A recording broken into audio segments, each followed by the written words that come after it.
आपने नामदेव का नाम सुना नहीं क्या? नामदेव हमारे इस भारत भूमि की बहुत महान संत हुए हैं। और आप विश्वास करिए, नामदेव उन संतों में है कि विठल रोज बात करते थे, भगवान श्री कृष्ण रोज उनसे बात करके जब तक मिल नहीं थे साथ बैठ के खाना खाते थे। लेकिन उनके नामदेव के सदगुरु नहीं थे। तो एक दिन विठल ने कहा, भाई गुरु कर ले। बोले पागल हुए हो, रोज आपके साथ बैठता हूं, खाना खाता हूं, अब आपसे कोई बड़ा है क्या? बोले नामदेव तू मेरा यही रूप जानता है? बोले आप, मैं तो पहचान लूंगा आपको, आप चिंता मत करिए। आपको ज्ञान देना था नामदेव जी को। बोला ठीक है। तो एक दिन नामदेव जी नहाने गए। विठल ने कहा अब इसको समझाना ही पड़ेगा, बिना समझे नहीं मानेगा। तो लक्ष्मी जी को बोला भाई चल, एक भैंसा लिया, सारा सामान लोड किया और जहां नामदेव नहा रहा था वहीं डेरा डाल दिया। अब नामदेव जहां नहा रहा था वहां उन्होंने चूल्हा जलाया, पतीली रखी और अपने पास दाल चावल था वो डाल दिया। तो नामदेव को सुनाकर लक्ष्मी जी कह रहे, अजी सुन रहे हो? बोले हाँ भाग्यवान बोल। बोले वो दाल चावल लाए, वो पतीली में डाल दिए, अब पतीली फिर भी खाली है। बोले भैंसे को भी डाल दे। बोले लक्ष्मी जी भैंसे को भी डाल दिया। बोले और क्या है? बोले पतीली अभी भी खाली। बोले वो नारा है ना, उसको भी डाल दो। वो नामदेव ने सुना मेरा नंबर आने वाला है, और इतना जोर से भागा कि उसको पता भी नहीं धोती कहां रह गई। जब विठल के सामने गया, बोले नामदेव, बोले जल्दी आ गया आज? बोले प्रभु हम सोचा आपको भूख लग गई होगी इसलिए जल्दी आ गए। बोले ये बात तो ठीक है, लेकिन धोती कहां है? देखा राम राम सत्ता, तो हाथ निकाल मूर्ति में, देखा ये तो नहीं है। नामदेव को लगा कि तो गड़बड़ हो गई। बोले तूने तो कहा पहचान लेंगे, तो बाद पंढरपुर जाओ, वहां सदगुरु थे। जब पंढरपुर गए हैं तो देखा जो गुरु महाराज जी शिवलिंग पे पैर दे के आराम से सो रहे हैं। बोले ना, विठल भी कैसा बेवकूफ है, मुझे कहां कहां भेज रहा। जिस आदमी को यह पता नहीं कि शिवलिंग पे पैर दे के सोना चाहिए, वो मुझको ज्ञान क्या देगा? बोला है भाई तू भगवान के ऊपर पैर दे के सो रहा है। बोला भैया तेरी जहां मर्जी वहां रख देना, मैं तो बूढ़ा आदमी हूं। उठा के जहां रखा वहां से एक शिवलिंग पैदा हो गया। ऐसे 5 जगह हैं। तो नासिक में आप जाओगे, पंढरपुर तो 5 शिवलिंग है। उसने कहा गलती हो गई, माफ कर, मुझे विठल ने भेजा, ज्ञान दे दे। और जब भीतर में ज्ञान की ज्योत जगाई तो वापस वहां नहीं गया, वहीं पंढरपुर में भजन में बैठ गया। एक दिन लक्ष्मी जी कहने लगी, बोले प्रभु आपको बिना मिले खाना नहीं खाता, भगत कहां है? बोले आजकल मस्त है। तो विठल को फिर समझ में आया, चलो अब मिल के आते हैं। अब पहचानता कि नहीं पहचानता? तो नामदेव जी सुबह भजन वजन करके बैठे थे, खाना पका रहे थे। खाना पका के रखे ही था, रोटियां जरा मोटी मोटी सूखी हो गई थी। तो भगवान वहां कुत्ता के रूप में गए और ज्यों नामदेव खाना लगे, रोटी छीन के भागने लगे तो हंसने लगे। बोले विठल बहुत सेवा की हूं तेरी, मेरी, मैं तेरे गले को अच्छी तरह जानता हूं, गला छिल जाएगा, मेरी रोटियां मोटी है, थोड़ा घी लगवा ले। विठल बोला वही प्रभु प्रकट हो गए। बोले क्या हुआ? बोले अब पहचान लिया, तू ही है वो। बोले लेके कहां भाग रहा है? तेरा गला मेरे से ज्यादा कौन जानता है?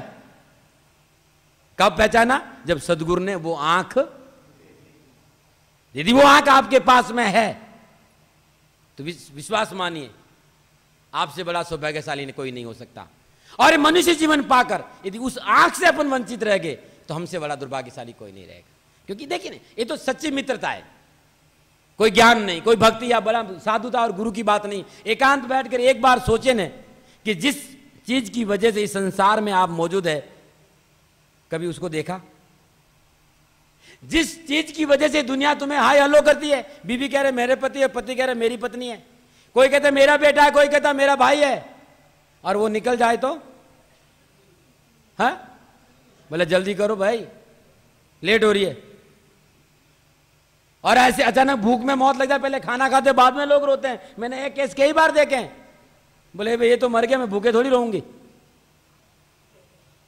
मैं सच कह रहा हूं, इस जीवन की कदर तब तक ही है जब तक तुम्हारे भीतर में वो श्वास, और इन श्वासों को समझो, नहीं तो पछताओगे। तो आज गुरु पूर्णिमा के अवसर पर मैं तो आपसे इतना ही कहना चाहूंगा कि सुंदर शरीर है, और इस सुंदर शरीर के अंदर वो परमपिता परमात्मा की सुंदर वस्तु जिसकी वजह से आप चल रहे वो विराजमान है। इन श्वासों को समझे, इन श्वासों को, भेद को समझे। यदि एक बार आपने श्वासों को समझ लिया तो विश्वास करिए संसार आपकी मुट्ठी में होगा। और अभी आप श्वासों को नहीं समझे तो आप कुछ भी कर लीजिए, रहेंगे अंधेरे के अंधेरे में। और यह काम है सदगुरु का। क्यों नानक ने बोला, नानक साहब तो यदि सदगुरु के बारे में सुनना तो नानक साहब से सुनो, कबीर साहब से सुनो, दरिया और दादू से सुनो। नानक साहब तो और कुछ कहते ही नहीं। नानक ने इतनी प्यारी बात की कि कहते गुरु की मूरत मन में ध्याना, गुरु के शब्द मंत्र मन माना, गुरु करता गुरु करने योग, गुरु परमेश्वर है भी हो, कह नानक गुरु है जताई, गुरु बिन मुक्ति पाइए न भाई। और नानक ने तो शरीर के बारे में बहुत कुछ कहा है।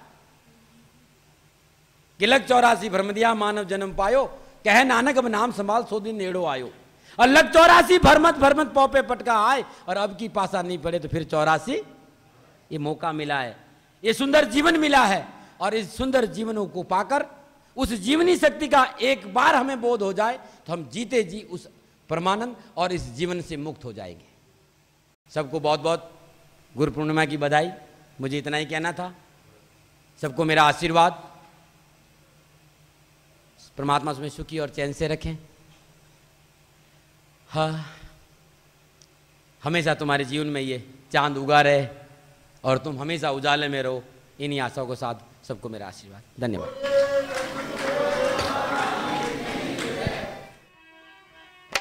अरे हेली मारी आयोड़ा ऐसे तारा लीजो वारणा रे, हेली मारी आयोड़ा ऐसे तारा लीजो वारणा रे। अरे आयोड़ा ऐसे तारा लीजो वारणा रे, जड़ती बड़े तुम्हारा नाम, जड़ती बड़े तुम्हारा नाम, ओ नाम मारी ये लीजे आयोड़ा ऐसे तारा लीजो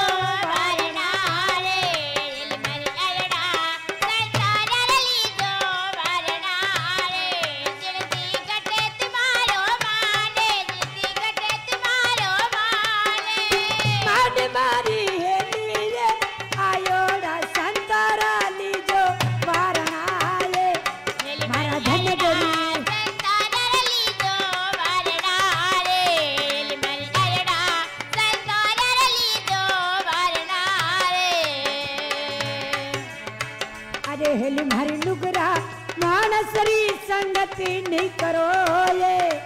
अरे नुगरा मानसरी संगति नहीं करो ये। अरे नुगरा मन खोरी संगति नहीं करो ये। जड़चू घटे तुम्हारो ना, जिनकी घटे तुम्हारो मान, जिनकी घटे तुम्हारो माने। मान मारी ये लीजे आयोड़ा संतारा लीजो वारणा रे, हेली मारी आयोड़ा संतारा लीजो वारणा रे। जड़सी गटे तुम्हारो मान, जिनकी गटे तुम्हारो माने। ओ मान मारी ये लीजी आयोड़ा संतारा लीजो वारणा रे, हेली मारी आयोड़ा संतारा लीजो वारणा रे। अरे हेली मारी नुगरा मन ख्वारी साबती नहीं करो ये। अरे नुगरा मन ख्वारी साबती नहीं करो ये। जड़सी घटे तुम्हारा नाम, घटे तुम्हारा नाम, ओ नाम मारी हेली आयोड़ा संतारा लीजो वारणा